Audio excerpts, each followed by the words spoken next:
All right, I think we're live.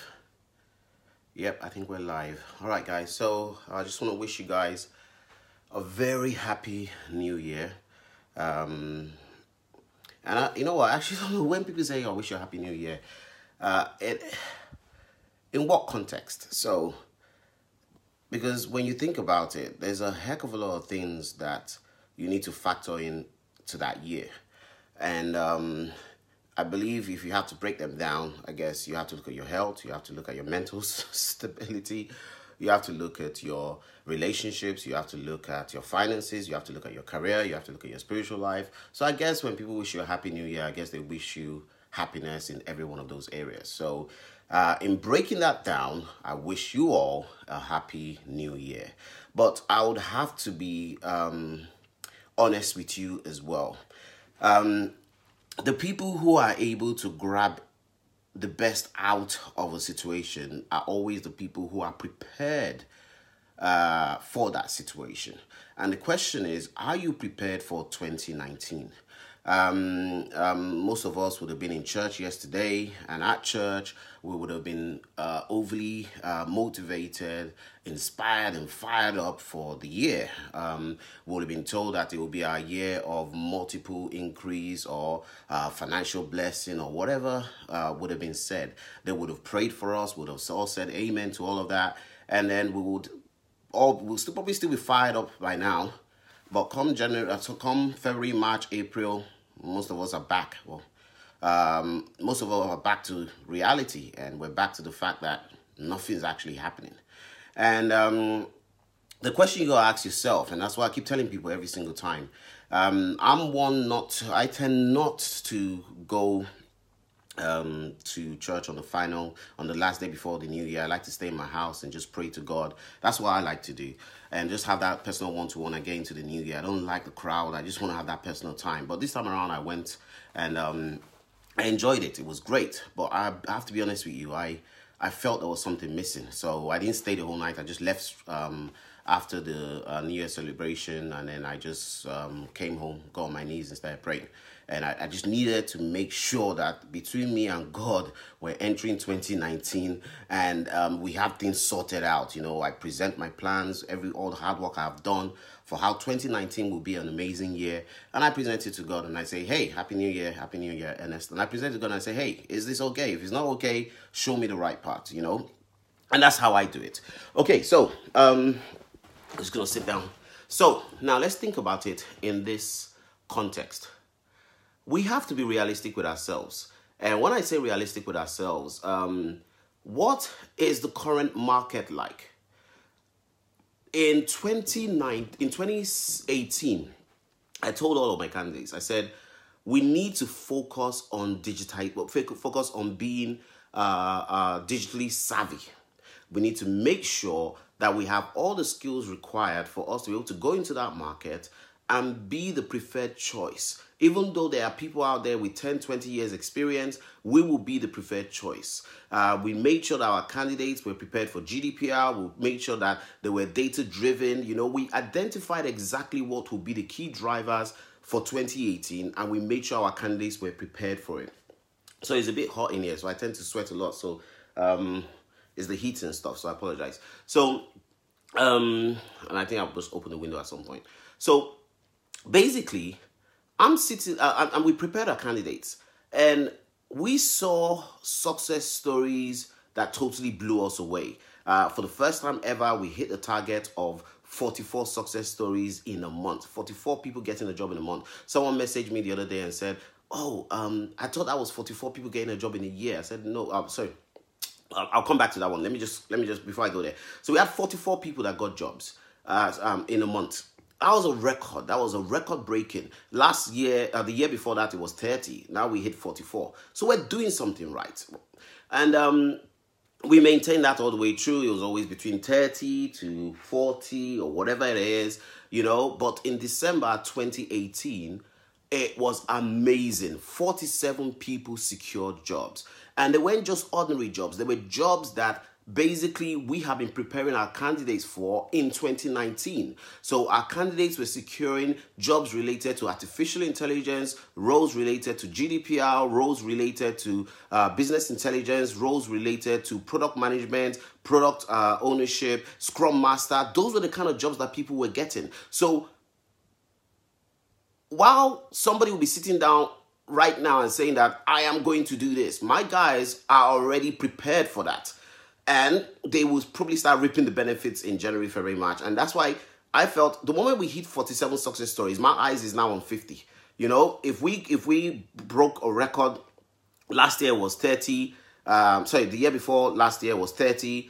And then we hit a record of 44 and we thought we had arrived. But December, 47, I'm thinking, you know what, let's go for 50. And you know what, maybe we might just push it to 60. But for me to achieve that, for us to achieve that,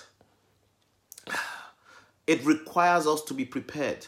So the first thing is, let's face the reality. And that's what I want to do right now. I want us to face reality. And what do I mean by that? We are in a period of uncertainty. And this is where I'm going to get you to get your pen and papers and write stuff down.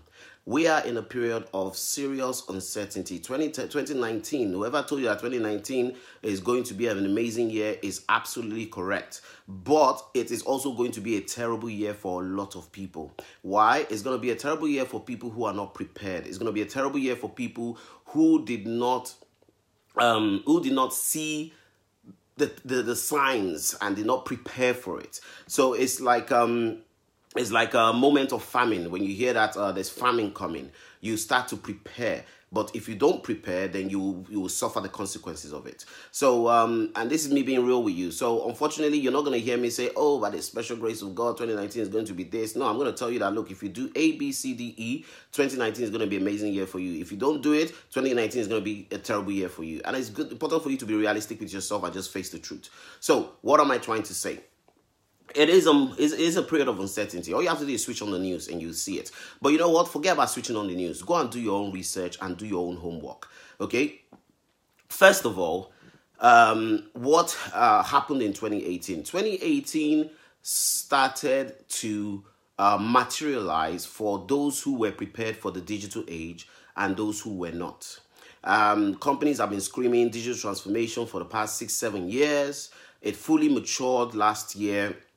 And basically, companies that did not digitize and create an avenue to be able to perfectly integrate into the digitally savvy customer's lifestyle lost market share and literally went into administration. We heard about high streets closing down and 85,000 jobs lost. We heard about Toys R Us, we heard about, and then towards the end of the year, we said hearing retailers are basically feeling the pinch, even though they're throwing out offers out there. Nobody's coming out to shop for Christmas. Really, really bad. And because everyone's doing it online. And then you obviously had the ultimate demise of HMV. For me, to be honest, I've been thinking, what the heck? Every time I go into a shopping mall and I see HMV, I'm thinking, what the heck are they still doing there? You know, the world has changed. They have not evolved. And they went into administration. So digitization is, 2018 was a year where digitization fully matured. Basically, it became widely accepted that if a company doesn't have a digital presence online, it is dead. Okay? But something happened towards the middle of 2018. And what was that? Automation. Companies started to realize that the more they can automate, the more they can drive down operational cost, the more they can improve operational efficiency, the more they can delight the customer by improving the customer experience, and the more revenue they generate. And then they started to invest heavily into that. So companies were spending money on robotic process automation, they were spending money on artificial intelligence, they were spending money on AI chatbots and stuff like that. And before you know it, a wave of redundancy started coming in. Certain jobs that no longer, repetitive jobs like customer service roles, you know, even accountancy roles, they started basically disappearing. Why? Because we found ways to automate it. And now companies saw the opportunities in automation and they're looking towards 2019. 2019 is going to be a year of RPA. RPA stands for Robotic Process Automation. We're going to be heavily reliant on data. Basically, data will continue to be the lifeblood of everything we do, and analytics will be our gold mine, more or less. And digital marketing will continue to inform IT decision making as we evolve to become more customer centric, thereby focusing on building products, digital products that can integrate into the customer's lifestyle. So you would find companies saying to themselves, this is our physical product. How can we digitize it and integrate it into the customer's lifestyle since everybody is online? That is the kind of conversations you'll be having. So you will find the demand for project managers going down and the demand for product managers going up, product owners going up, scrum masters going up, so the project managers will now need to evolve into what we call delivery managers. And then you will find that the GDPR, because the more companies are creating digital products, the more data they are playing with. So they now need to be compliant with GDPR. GDPR will now become more prevalent in everything that we do, and you will find a lot of opportunities in those areas. If you position yourself as a thought leader in that area, you will succeed a great deal. You will find that a lot of companies now realize that they are new to the digital world, and they have so many avenues to reach people. So they will be asking themselves, how do we create awareness? How do we engage? How do we convert? How do we interact? And that is where digital marketing will now start to take a foothold and kind of be the starting point for deciding on what products we run with. And that's why the digital product manager, the digital product owner with digital marketing digital marketing certification or experience, along with some with ability to be able to analyze, interpret, and visualize data and make an informed decision as a result of that, to define requirements that will not only meet the customer's needs but also add value to the business. So kind of bringing business objectives and customer needs together. They kind of marry each other, and data will be the driving force of that. Okay, so that's kind of where we're going in 2019. And then companies will be asking themselves, okay, now we can perfectly integrate into the customer's lifestyle. How do we automate? How do we automate processes so that we delight the customer even more? Because your digitally savvy customer, your upward mobile customer, is extremely lazy and expects everything to be done for them.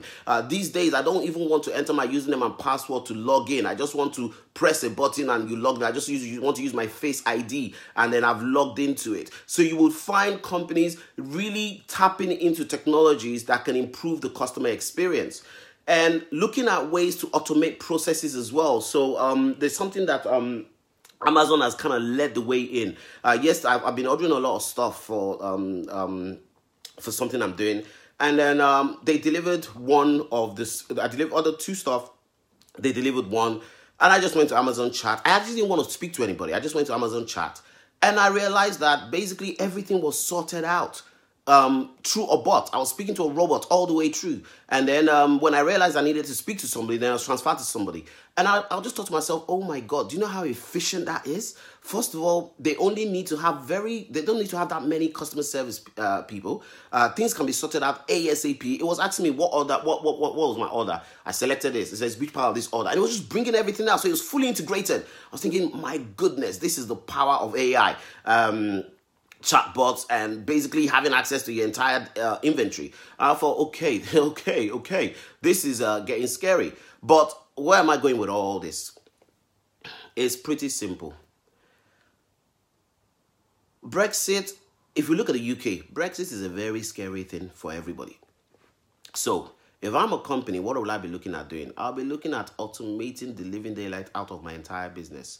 I'll be looking at ways to drive down my operational costs just in case things go bad. I will not be looking to invest in anything that will not drive down operational costs and improve my sales and help me to reach customers beyond my original remit. I'll be looking beyond that. I'll be looking to globalize. So as a result of that, if I am looking to automate, it means I'm looking to let people go. Remember what I said. Last year was all about digitization. Who suffered? Companies suffered. The companies that did not digitally transform suffered. And as a result of that, employees suffered. 85,000 jobs just from the retail high streets closing down. HMV, I think that led to about 5,000 jobs lost. So when you now look at automation, it's a whole different ballgame entirely. Why is it a different ballgame entirely? Because it's a deliberate act. It is not. It's a deliberate act. Digitization is, hey, look, we need to stay relevant, if not, and reach more customers in order for us to exist. That's digitization. Automation is, look, we need to drive down our operational costs. We need to get rid of human beings and focus more on machines and allowing robotics and to basically take over the whole thing for us. So that means that you have to sit down in your role. You have to sit down in your role right now and ask yourself, will automation take my job? And if automation will take my job, basically, can my job be automated? And the easiest way for you to answer this question is this. Is my job repetitive? If your job is repetitive, a robot can do it. I hope it makes sense. Does my job require me to solve problems? Am I a solutions provider? If my job does not require, if my job requires me to, and when I say solve problems, I mean you using your own initiative, thinking outside of the box. If that is what your job allows you to do, you're safe. If your job does not allow you to think outside the box, then a robot can be programmed to do that job, then you're in trouble. I hope you understand where I'm coming from. So, in order for you not to find yourself shocked, wake up one day and realize that you are totally unemployable. Why? Because automation has rendered your job useless. It is better for you to be prepared. That is one. Now, there are signs of a recession in the United States. If you look at the chart over the year, and kind of UK copies the same chart as well. This trade war that's going on between US and China is not helpful at all. The political uncertainty is not helpful at all. The consequences of Brexit is not helpful at all. So what are corporations going to do? They're going to be looking for ways to make sure that come what may, they can survive. So they are going to be preparing. So here is the opportunity within all of this chaos, within this uncertainty. The opportunity is in the United Kingdom. For those of us in the United Kingdom, I don't know about the rest of the world, but in UK, 43% of the UK population do not have the digital skills to compete in this digital age. Stats. Go and check it out. Now, here is the other good news. Out of the entire population, 63% do not have the high-end digital skills required to compete effectively, whereby you are adding value to the company. Happy New Year, guys. Happy New Year. So, what does that mean? It means that there is a massive opportunity here for you. By January, February, March, I've told everybody this. January, February, March, April, financial year is, for most companies, is April. Since the financial year for most companies is April, between now and then, what they're going to be doing is making a decision. I mean, to be honest with you, they've already made that decision. But between now and then, their focus will be, okay, whatever we're signing off has to be based on, if we have a recruitment drive, it is hiring people who can help us stay competitive in this digital age using the innovation accelerators like artificial intelligence and cognitive systems and all that crazy stuff that you have out there. Okay? So the recruitment drive will be on hiring the people who can help them stay relevant, GDPR and stuff like that. And then it will also be in investing in technology that will help them to stay competitive, help them stay relevant, drive down operational costs and stuff like that as well. So between now and April, a lot of decisions are going to be made. For example, by April, some companies will have completed the automation project and then there will be a wave of redundancies. Some companies will have approved budgets for the automation project and then there will be a wave of recruitment. There will be a recruitment drive. So my question to you is this. If your job is safe and you are never going to be affected by automation, don't worry about it. Just stay where you are. I doubt that, in my opinion, because literally almost everything will be automated. If your job is not safe, you have January, February, March, April to build the digital skills required for you to be able to not only be competent, but to also have a competitive advantage over everybody else. While most people will be hit with a shocker, you will be prepared and you will be able to tap into the opportunity. So it's all about preparation and timing, perfect timing. This is not the first time I'm saying this. This is not the first time I'm doing this. Last year, my focus was on digital transformation.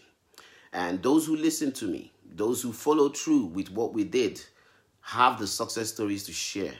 In total, over 500 success stories celebrated at the DBT Awards. I think most of you know about the DBT Awards, where we celebrate the success of our candidates every year. It was an awesome experience. And now I'm preparing for 2019. I'm hoping that I will be able to celebrate as high as 700-800 success stories this year, even in this market of uncertainty. Why? Because it is those who are not ready that will suffer for it, not those who are ready. And if I can get 47 success stories in a period where companies were suffering, in a period where the retail industry was saying that, hey, you know what, market is not great, in the period where the stock market literally just tanked and 47 people got a job in December where companies should be closing down, then we're doing something right. And that tells me everything I need to know. What do you need to know? January, February, March, 3 months. What's more important right now? Preparation, preparation, preparation. What are you focusing on preparing for? Work experience, expertise, certification. Companies, there's an old saying, do not hire unemployed people. There's a reason they are unemployed. Anonymous employer. Quote from an anonymous employer. It sounds horrible, but when you think about it, what they're trying to say is that if nobody is hiring an unemployed person, why are you going to go and hire them? Focus on headhunting those who are already in work. Harsh, but true. When a company is recruiting, they're not recruiting because they want to answer your prayer. They are recruiting because they have a problem. A market full of uncertainty is going to create a lot of problems. And that is why I think 2019 is the best year ever. Because a lot of companies are going to be faced with so much uncertainty and they're going to look to digitization. They're going to look to technology for the solution to their problem. And they're going to need people with the right skills to implement whatever it is that they need to implement, which is where you come in. And this, I think, is a massive blessing to all of you. So the question is, what skills do you need to focus on having between now and March? Okay? And can you do it in 3 months? Absolutely, yes. It just means that you need to forget about your life. Forget about forget about having fun. Just focus on developing yourself from now to January, February, March, and then April, apply yourself. And before you know it, you're spending the rest of your life earning some serious amount of money while other people are scratching their head, figuring out what's going on. So, what do you need to focus on? Get your pen and paper and write this down. And for everything I mention, I will give you a reason. Okay? So it's very important. Are you ready? Are you all ready? Okay. So my hand's aching me. So I'm going to put this here and I'm going to be able to say to you, have you guys got your pen and papers ready? If you have, great. Are you ready? Let's start writing. Now, the first thing is, sorry, let me start with Let me start with the problem, then the solution. Okay. Now, one of the major problems a lot of companies are going to have going into 2019 is now that most companies are fully digitized, and they now realize that basically they're in a whole different world entirely where they can reach people online, they can reach people on the go. They will now start to tap a lot into the potential of digital marketing. And what do I mean by digital marketing? Is really data-driven data-driven marketing. Why? Because digital means data. Digital stands for data. And when you have an app on your phone and you're on that app 24/7, it is your data that you are using to interact, communicate, engage. Okay? So when you log into Facebook, it is your data that you used to log into Facebook. When you like something, it is your data that is recorded that you like this. When you comment on something, your data is recorded that you do this. When you allow Facebook to access all of your information, like your contacts and stuff, those are your data. Same thing with WhatsApp, where the calls you make, how many calls you're making, how you communicate with people. Same thing with Instagram, and same thing with Google Maps, where you're going and all that stuff. That is a lot of data. And the thing about it is, the more companies are realizing that when they go online, they have access to so much of you, their customer, they can take that data, analyze it, visualize it, and make an informed decision on how best to sell to you and how best to generate more money from you. So, regulation has been put in place to make sure that your data is safe, that you actually have more control over that data. And companies are maximizing the potential of it at the risk of basically exposing you and basically using you. So there's a law in place to protect you. And companies are still not aware of the fact that they're beginning to realize the consequences of it, which is crazy fines as a result of breaking GDPR laws.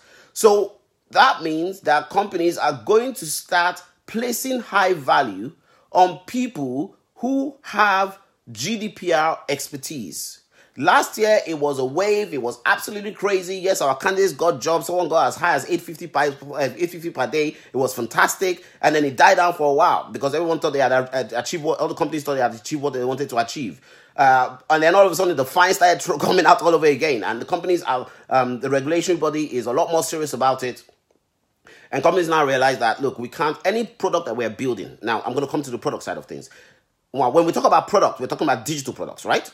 So any product that we are building, because digital products are digital features, that enhance the customer experience in relation to whatever service or products that you're offering. So once again, digital data. so whatever you're doing, whatever products you're creating, you have to factor in GDPR into it. So I'm going to tell you right now that if you love regulation, if you have a law background, and you love heavy documentation, I don't know, whatever, because I don't. But if you love all that stuff, this will be a good area for you, and your future is secured basically for as long as the digital age exists.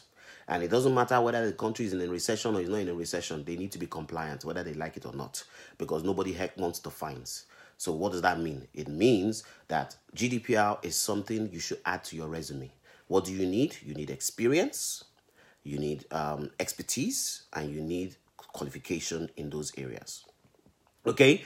That's one. All right? Now, so tick the box on that. Hopefully you've gotten GDPR there. Now let's go to the next one. Companies realize that in order for them to build products that customers actually want to use, that's working software, working digital products, they need to be customer-centric. They need to give the customers exactly what they want. Now, in order for me to give the customers exactly what they want, I need to have access to data. And I need to have access not just to my own customers' data, but to my customers' data outside of my platform. So when I understand their behavior outside and within my platform, then I can better understand how best to meet their needs.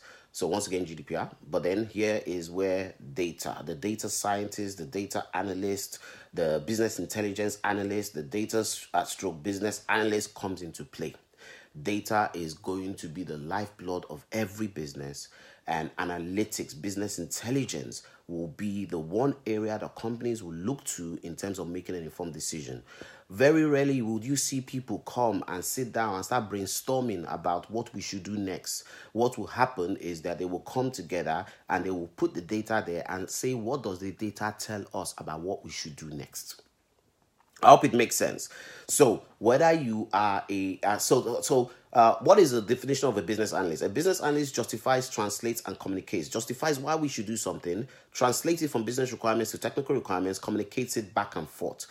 Look at the word justify. For me to justify, I am not brainstorming again. For me to justify, I am looking at what the data is telling me, which means that every BA must be data driven. So if you're a business analyst and you are not you don't have any data analytics, any data analytics skills or business intelligence skills, you will find yourself redundant. It is not a curse, it is a fact. Now, so we've dealt with the data side of things. So once again, you will have to decide. One thing I'm going to advise you guys to do, go onto our websites, www.careerinsights.tv, click on Discover My Digital Talent, and take your digital personality test. Okay, it's absolutely critical. Take your digital personality test, know exactly where you belong, and start building your skills in that area. The first thing is for you to explore, discover, develop, associate, certify, deploy, and I've forgotten what it is, but we have a 7 point for success that we use over here. You'll get all that when you join, but let's focus on most likely I'm speaking to most of my candidates here now. So we dealt with data. Now let's come back. Have you noticed I keep starting with digital marketing? Have you noticed that? I keep starting with digital marketing and then I kind of diverse into other things. So we're back to digital marketing again. So companies need they have to give customers what they want. They have to, whether they like it or not, customers must have what they want. If not, customers will not use your product. So for example, the digitally savvy customer, the upward mobile customer, is extremely lazy, wants to perform short burst activities, wants everything done for them. And to be quite honest with you, if they can sit down and basically everything just works the way they want it, they will be very happy. In fact, they're now getting used to rather than typing, they're getting used to talking. So Alexa, can you do this? Alexa, can you do that? Everyone is having a smart meter where they can. So where are we going with that? Data, connecting. So now, as a result of that, how do we know what the customer wants, and how do we know how best to engage the customer? How do we know what the customer is expecting? How do we know what the next best product is? The only way we can do that is to listen. To listen to what customers are saying. So we have to now look at the digital platforms that are out there, the digital channels that are out there. We have to listen to the noise and kind of understand exactly what they're trying to say, and then connect that data to our own CRM system and see what our customers are saying in regards to the noise that are being made outside, and use that to make an informed decision and create campaigns, create digital products around that. So that now means that companies will no longer need a project manager who just delivers on business objectives.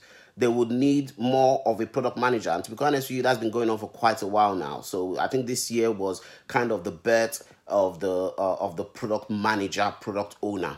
Last year it was kind of, we're not sure if we need it or not. Now everybody's all over. This year is going to dominate 110%. So you will find that there will be less demands for project managers and more demands for product managers and product owners. Why? Because a product owner is somebody who does not only have project management experience that accounts for 20% of his skill set, but he's strategic, he's tactical, he understands the customer, he understands the business, and he knows how to marry the two to establish value.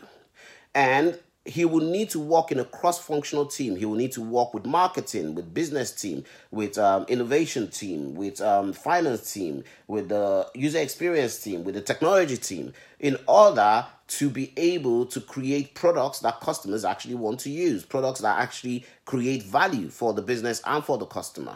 So that person would have to have, and because digital marketing will be informing IT decision-making, that person would first have to be customer-centric from a digital marketing perspective, and then be technology savvy enough to be able to know what technology can be used to enhance that customer experience in order for you to achieve whatever objectives that you want, but then also be financially astute enough to be able to establish where there is value in terms of profit and loss, and then also work closely with the user experience team to be able to build a product that customers actually want to use. So you would find that there is a strong demand for product managers. And as these product managers come up with really great ideas for the digital products companies who will be using, they will need product owners who will be responsible for the implementation of that vision. And we know that the best way to roll out products customers would want to use is to build them in bits and bobs, allowing for feedback, allowing for changes, and deliver on an incremental basis where you are not just lean in your approach, you are flexible, that's agile, and you also adopt growth hacking. What does that mean? It means that as you roll parts of the products out, and people are using it, you're collecting data to be able to use to improve on that product. So, at this point, the PM is not relevant.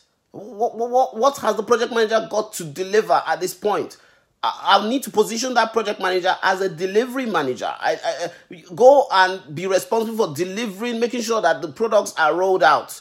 But when it comes to us visioning, when it comes to us defining the features of the product, when it comes to us using persona definition to understand what our customers need, using data to make an informed decision, mapping out the customer journey and identifying the pain points across each touch point, and then being able to create features that actually meet a particular need, and then ending up with a product backlog and prioritizing that product backlog and creating your sprints and delivering in increments as you go through a repetitive development process. I need a product owner for that. I need an agile team for that. And I need a scrum master to manage that process for me, the agile development process.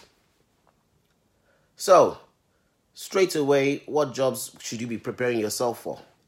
Scrum master, product owner, product manager, delivery manager. So if you're a project manager, you're evolving to what we call a delivery manager. Okay? Product portfolio manager. Data analyst, data stroke business analyst, business intelligence analyst. CRM is a big deal. So CRM project manager, CRM business analyst, CRM product owner. Cybersecurity. This is where it gets really scary, because imagine that there's so much data going around, and the moment anyone can hack into your system and steal your data, you are in breach of GDPR and you get fined. So cybersecurity will play a big, will definitely play a big role in 2019 as well. And then there's another area that so those are areas that you would see a lot of major drives in terms of recruitment. But then there's going to be one other area that very few people have the skills in, and those people who have the skills in this area are going to maximize it. They're going to cream it. And what's that area? The AI analyst, the AI chatbot analyst. If I can automate my customer service, if I can automate my sales, if I can create a chatbot that is fully integrated into my CRM system, and I can build it in a way that it can learn through machine learning, and I can build it in a way that it can interact with the user without having a human being there, I am going to basically gain a massive competitive advantage over my competitors, and I am going to deliver the best customer experience ever, and I'm going to drive down my operational costs dramatically. If that is the case, think about this. If that is the case, and companies can see the potential in that, that means right now they're going to be recruiting heavily for people who understand artificial intelligence, understand chatbots, understand machine learning, understand robotics, understand the cloud infrastructure. And that is where there's going to be a lot of money, because there are very few people that actually have skill sets in those areas. I'll always tell you your quick wins. Your quick wins are product owner, scrum master, digital marketing professional,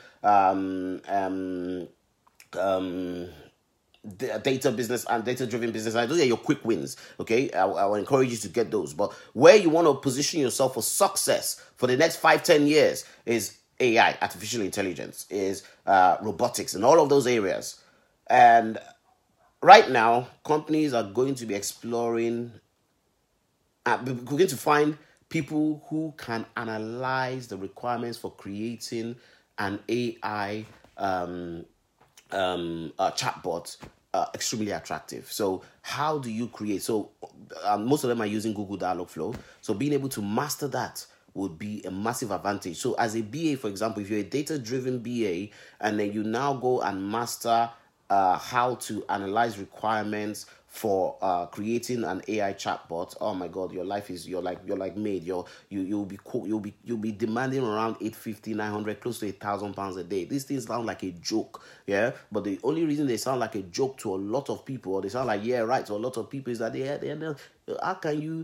how can you understand what you've never experienced? It's just that simple. If you've never seen that kind of money before, or you don't think it exists, you'll be like, hey, it's not possible. Why? Because your environment, your circle of friends, the people you know don't earn more than that. Yeah, but when you know people that do that, when you experience it yourself, your mindset changes. So it's all about your mindset. Yeah, you get my point. Very, very important. So if you look at it from that perspective, there's a lot of opportunity there. But then there's another big bit. There's another big one, and that's RPA, robotic process automation. This is massive. Why? Because, like I said it to you before, last year was the age of digitization, okay? It was the age where digitization came to maturity. We are now in the year of automation. Automation is at its early stage. Let's just say we gave birth to automation last year, and this year, automation starts to grow. And it will be RPA and AI. Those are the two major areas you need to focus on. Okay, RPA and AI. Now, remember what I said to you. You have to focus. There's your quick wins, and then there's your long-term goals. Your quick wins: go and become a Scrum Master. Go and become a product owner. Go and build your data stroke business analysis skills. Go and understand what you require to be a delivery manager. Those are your quick wins. You can get a job very quickly in those areas. But when you're talking about securing your future, when you're talking about making the kind of money that will set you up for life, when you're talking about being relevant in the digital age that we're living in, when you're talking about making sure that you will not be a victim of this market of uncertainty, then RPA and AI should be your core focus areas. Why? Because if you can help a company automate all of their processes, you are responsible for the people that are going to get made redundant, but you are also responsible for the people helping them to improve operational efficiency, drive down operational costs, and more importantly, generate more revenue and deliver a better customer experience. Do you think they're going to let you go? Hell no.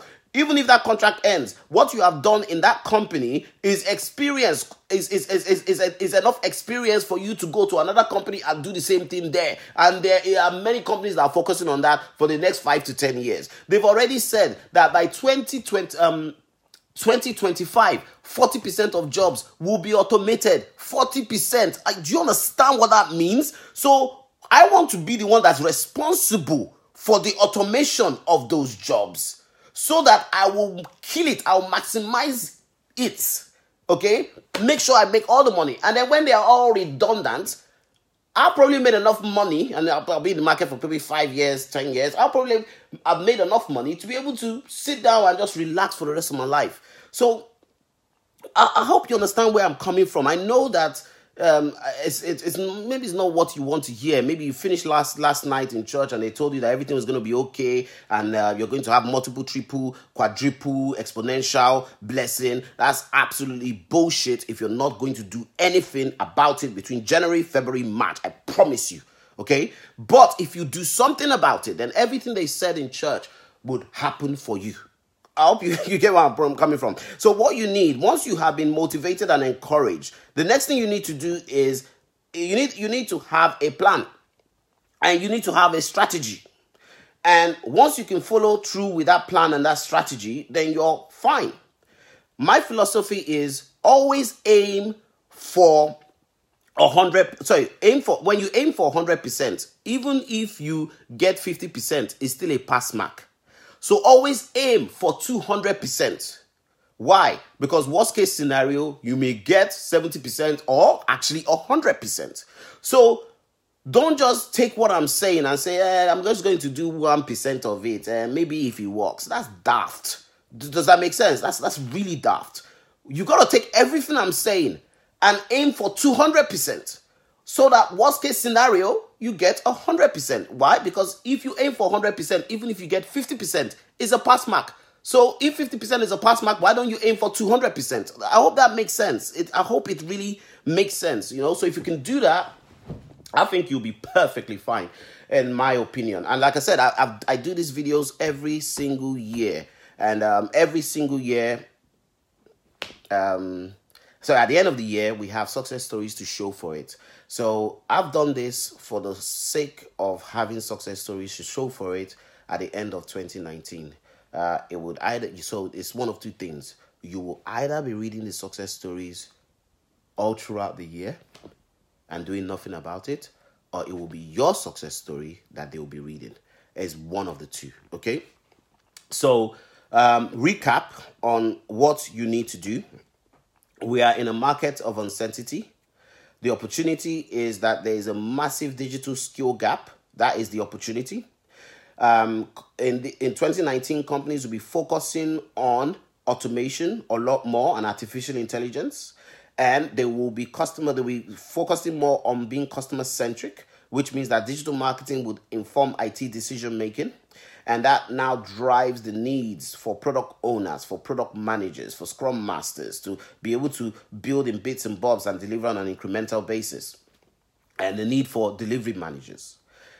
And one thing you should be looking into for the future in terms of staying relevant is building your skill set in robotic process automation and artificial intelligence. Those are the key areas that I know for a fact that companies will be focusing on. If you are in love with being compliant, if you're in love with regulation, you can focus on GDPR and build a career in that area. If you're in love with security, you can build a career in cybersecurity. I hope you're following me. All these things are very important.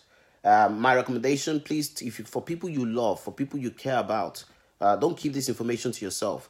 Copy and share. So, share this thing with people. Let them take their time and listen to it. There's a saying, I say this to all my candidates every time. A man found a land full of treasures, went and sold all he had and bought the land. There is wisdom in that. What do I mean? The typical Joe Black will find a land full of treasure. He will just go there and collect the little treasure he wants and he will leave. Okay? While somebody who was wise found a land full of treasures, went and sold all he had and bought the entire land. So nobody can come and take the treasure and all the treasures belong to him. In that same light, listen to what I'm saying to you. Don't just pick 1, 2, 3, 4. Go and sell all you have. Not literally, but you know what I'm talking about. Okay, basically go and invest your time and your money and buy everything that I've told you. Why? Because the reward will change your life for the rest of your life. And I'm going to leave it like that. And I hope that you guys have been blessed. I hope that I have given you enough information to kind of prepare you for 2019. Like I said, church gives us the mandate. For those of us that were in church last year, they give us a mandate. The mandate for the year, it will be your year of A or your year of B or your year of C. But if you don't do anything about it, you're wasting your time. Every message that they just gave you there is a waste of your time. At that point, it means bullshit. Yeah? But if you take that message as a mandate, you internalize it, and then you create a strategy for success, and you follow through with that strategy, then what you heard in church makes sense, and it will work for you. And that is basically how I would like everybody, especially my candidates, to take this year. So remember, January, February, March is the only time you have to be prepared. Come April, if you're thinking you want to start preparing, it's too late. You have two choices. You can believe me and prevention is better than cure, or you can wait and see what happens. And then you say, Kai, and he told me so. May God bless you guys. And I'll just quickly look at the notes. Hey, KG, how relevant will RPA and AI in audit line? One of the if you go on BBC robotics, I think it's BBC will robots take my job. Just put in accountants. 96% of accountancy roles will be automated. I believe auditing is part of accountancy. Can you automate that process? A combination of artificial intelligence and robotic process automation? Absolutely yes.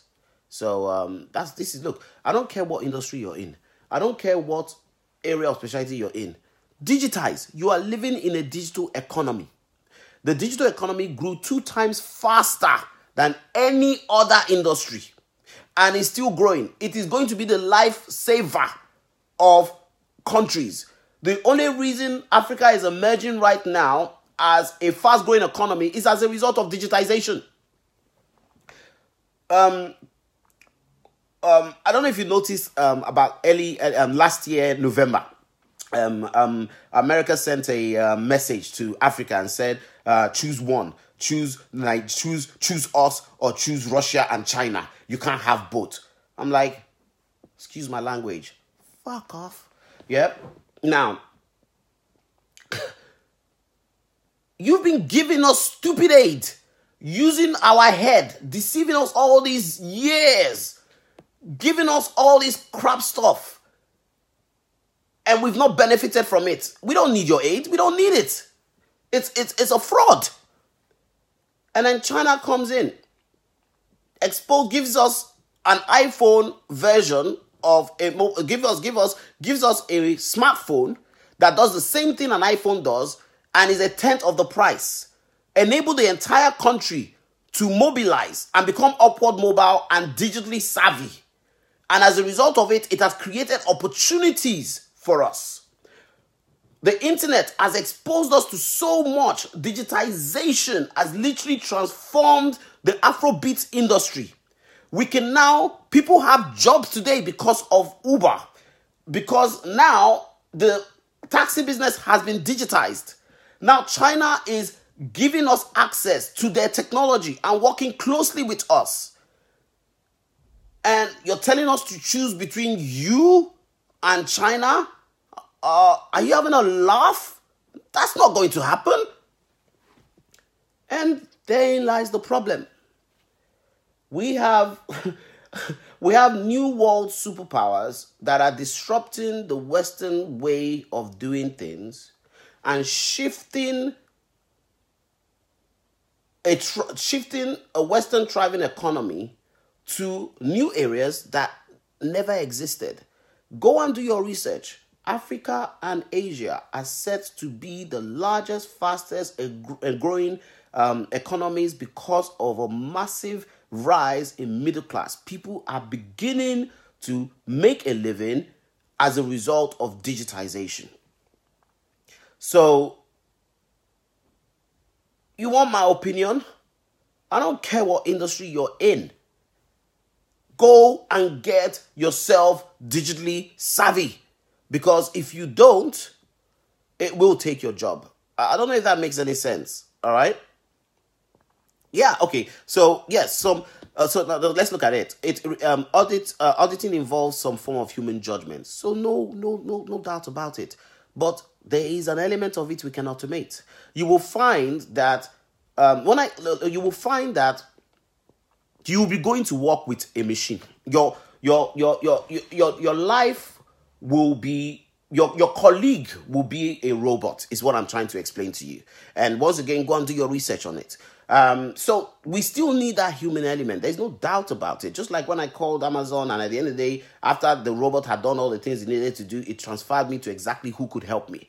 But you would find that there will be little need. So we would have people who are skilled enough to work with machines, skilled enough to work with data, skilled enough to work with bots, skilled enough to work with artificial intelligence driven platforms. Do you see where I'm coming from? So you can't say that I am not going to be digitally skilled. Even if it will not take your job 100%, it will take a part of your job and you need to work with it. So you might as well, right?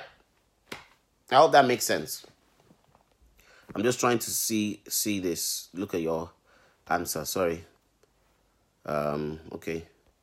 Agriculture. Yeah, agriculture has been digitized. I think everybody knows that. Yeah. Okay. Okay, I understand. KG, you were told in short way. Solutions and yeah. So you need to position yourself. Okay, good. I'm just looking at your okay. Okay, good.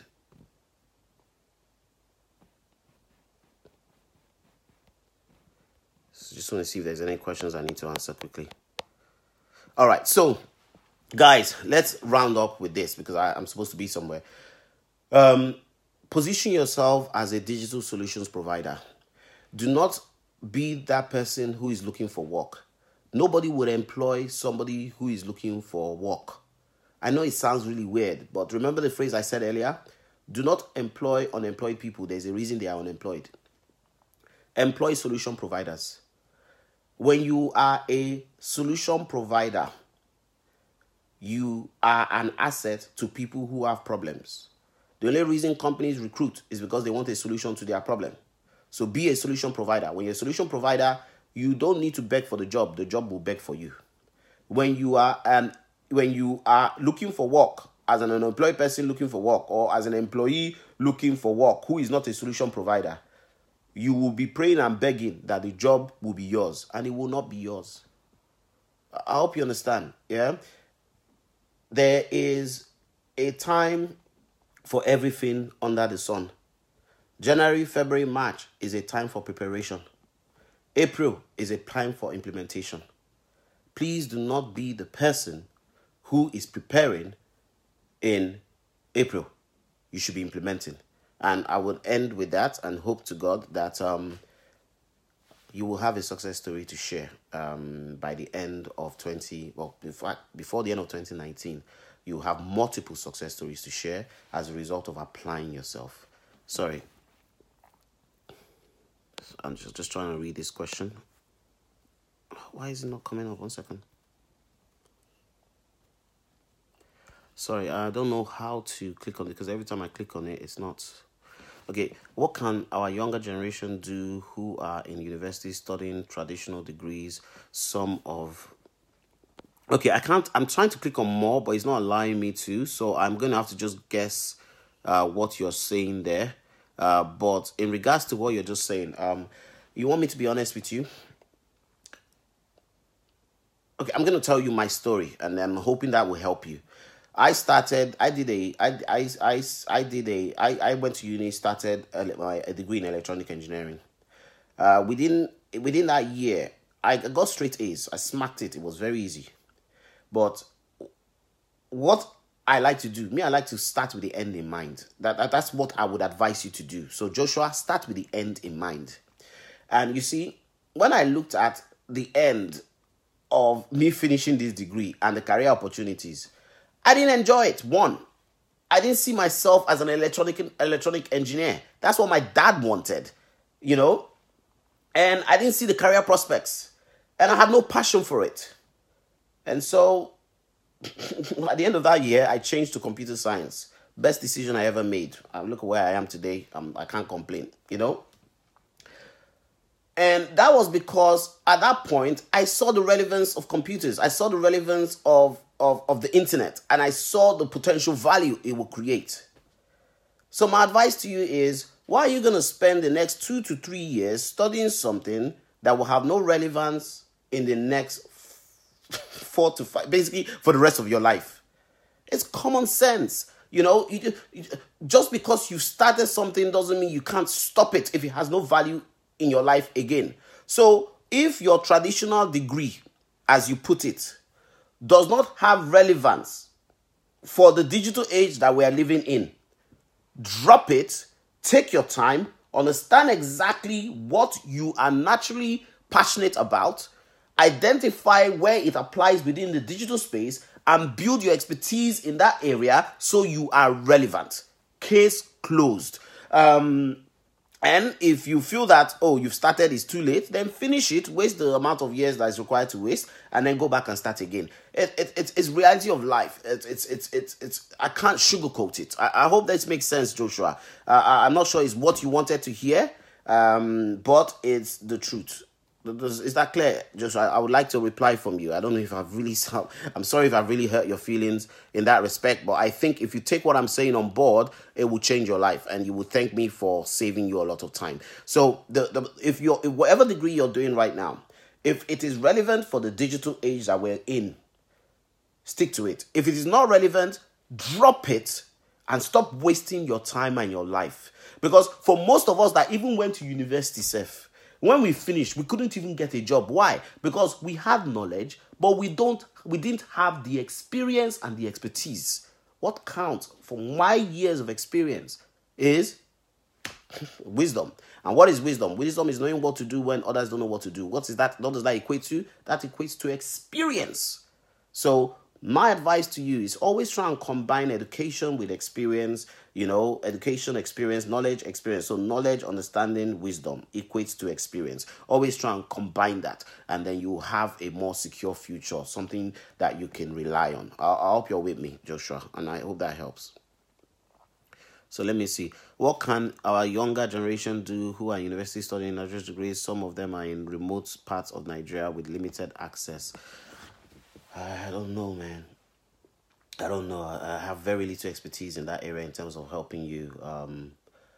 I don't know, man. I'm sorry.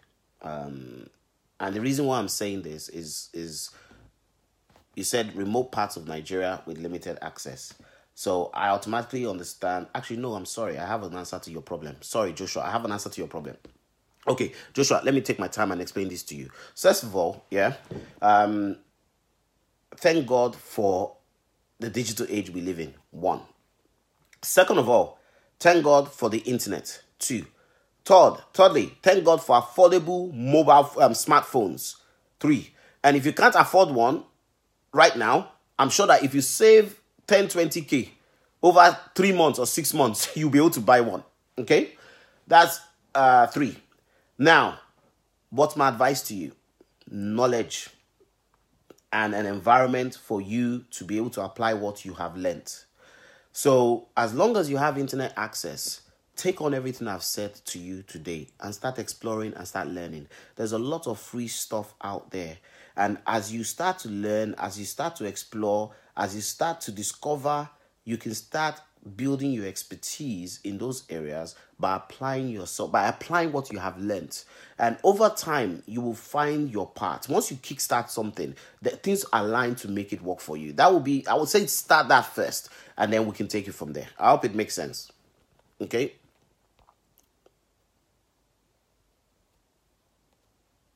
All right. If it's to help younger generation in that part, that's the only advice I can give to you. The other only option is go and speak to the Nigerian government. I'm sorry, I'm not the government. I can't help in that respect. So that's for them to deal with, not us. I can only tell you the easiest way for you to do it without having to shell out loads of cash. Get yourself a smartphone and educate yourself as long as you have access to the internet. Okay? All right. Let me see. I think we're done. Guys, it's time to go. I hope you're blessed. God bless you all. Take care, and bye-bye. Bye-bye.